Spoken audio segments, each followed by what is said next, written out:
focused, and put in the best possible performance. You've got to live up to this car's reputation. She's a legend, you know. Okay. It's probably something you hear quite a lot at Motorfest, I know, but you gotta believe me.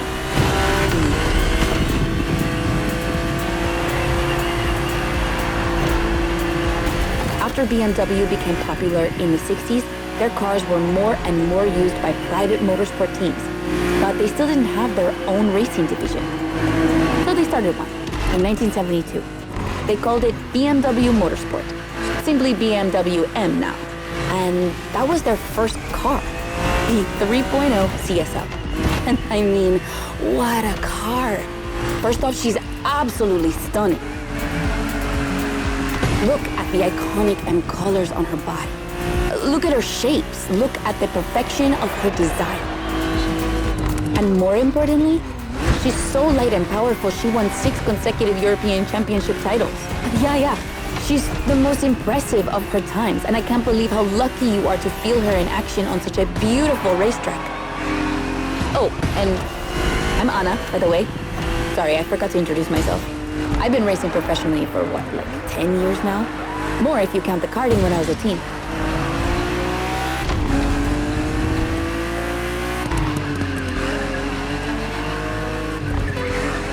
As you may have guessed, I have a soft spot for BMW. That's why I've been asked to host this playlist. I've never raced for them officially, though, but life's long, so who knows?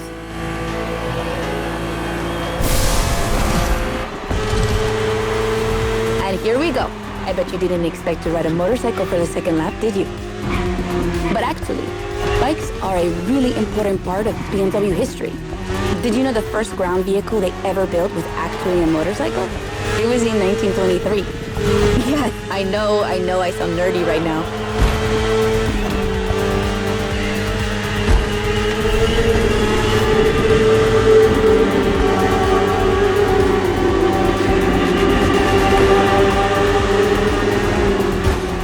The one you're riding is the S1000RR. It's what we call a superbike. Superbikes are extremely powerful, technologically advanced motorcycles that are relatively light for the speed they can reach. They're designed for both track and road use. And yours is the 2015 edition of the S1000RR. It's still pretty great, as you can see for yourself, but since then, they've released many more powerful editions.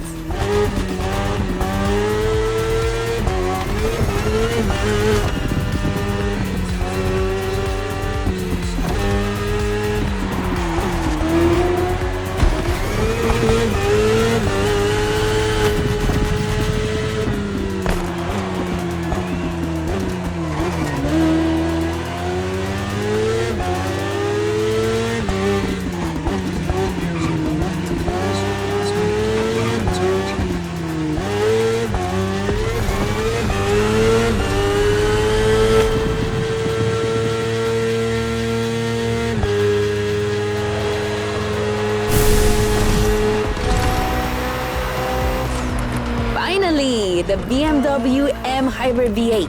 What a beast. Released in 2023, this car has been built for endurance races, such as the 24 Hours of Le Mans, my area of expertise.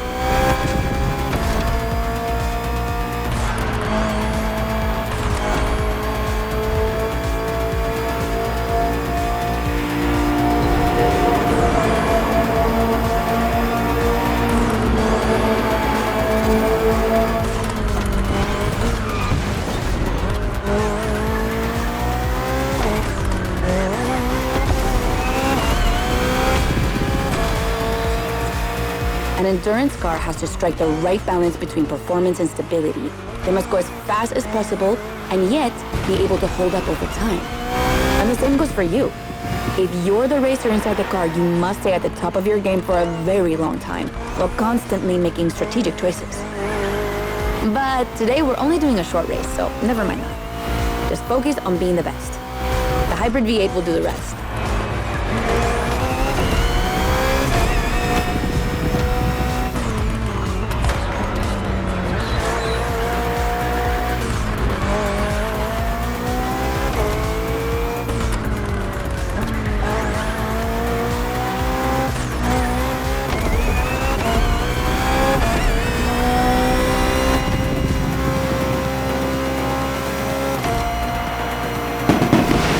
that's it for the first glimpse into BMW's history. A real time travel.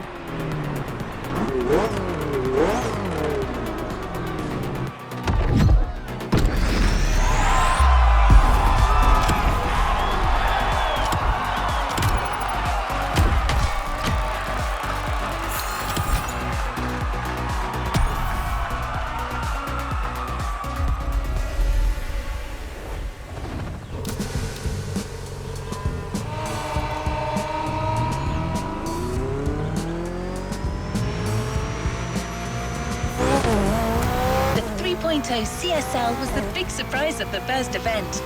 Did you enjoy driving it? I'm sure you did. Let's go to Maui, where the rest of the playlist will take place.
Anna.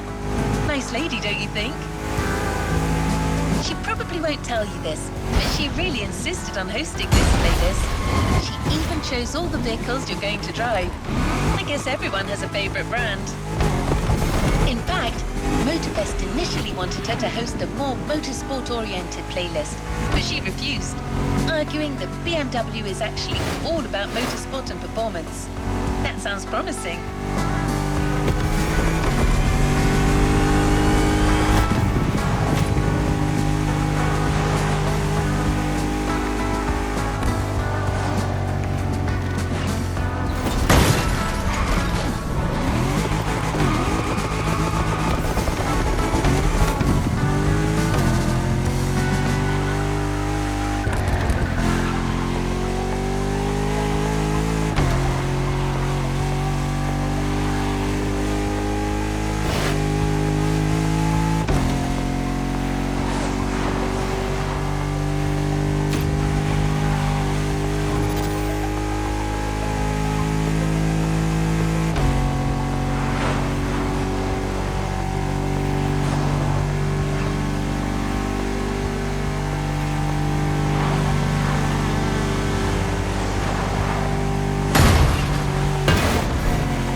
Plenty of BMW vehicles to discover together, and I think Mark wants to share a few words about the next one.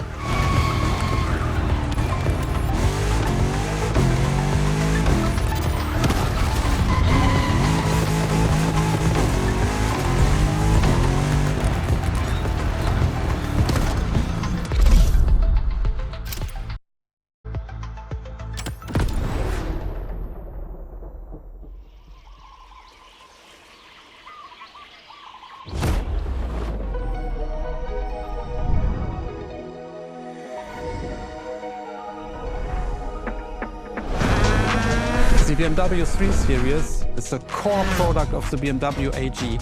It's all we are talking about. And the BMW M3 E30 is the peak development of this whole series. If you talk about the sport evolution, it's a very special car. It was much more lighter than the normal BMW M3. It has more horsepower. And it was only available in 2 colors. So these are all aspects which make the car very special.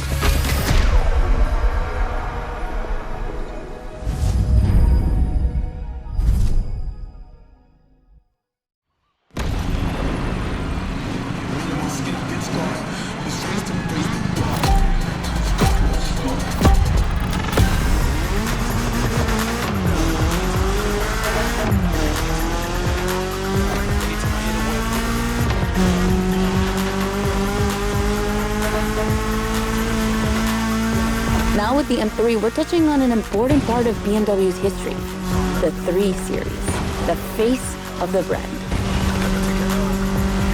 So, as you may know, since the early 70s, BMW has been dividing its models into 8 different series.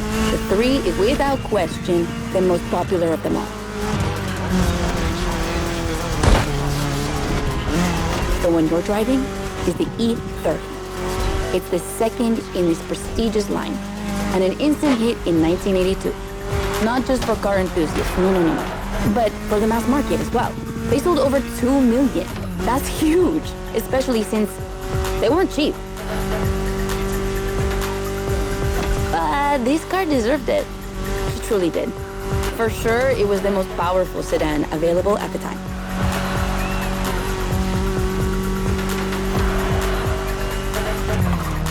So, when BMW Motorsport needed to put a new car on the track, it was obvious they would create one based on the E30 and make it even better. And that's how we got the first M3 ever.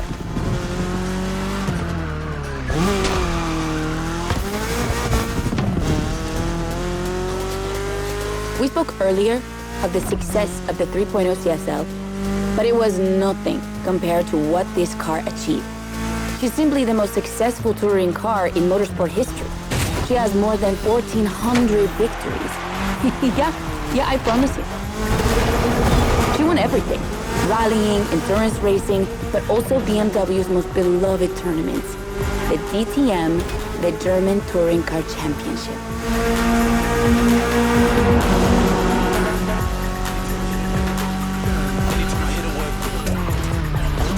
The funny story is that BMW had to build 5,000 street legal cars and sell them to the public just so they could compete. And they did it. But they were skeptical at first because they thought it would never sell. Of course, they were wrong. They've sold 3 times more than expected.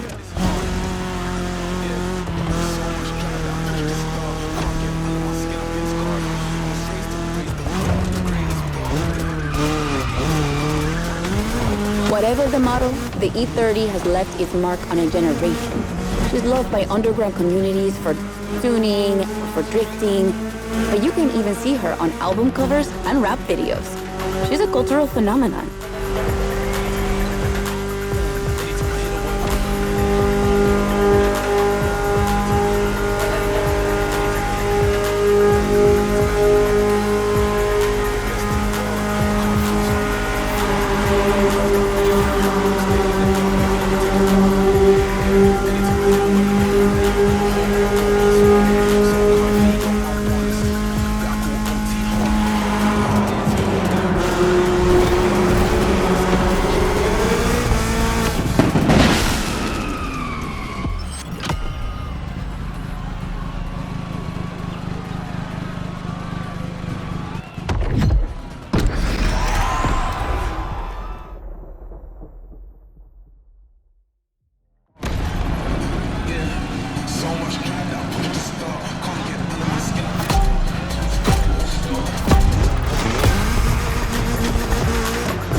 Now with the M3, we're touching on an important part of BMW's history, the 3 Series, the face of the brand. So, as you may know, since the early 70s, BMW has been dividing its models into 8 different series.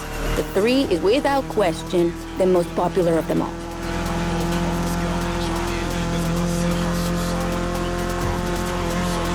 The one you're driving is the E30. It's the second in this prestigious line, and an instant hit in 1982. Not just for car enthusiasts, no, but for the mass market as well. They sold over 2 million. That's huge, especially since they weren't cheap. But this car deserved it. She truly did. For sure, it was the most powerful sedan available at the time. So, when BMW Motorsport needed to put a new car on the track, it was obvious they would create one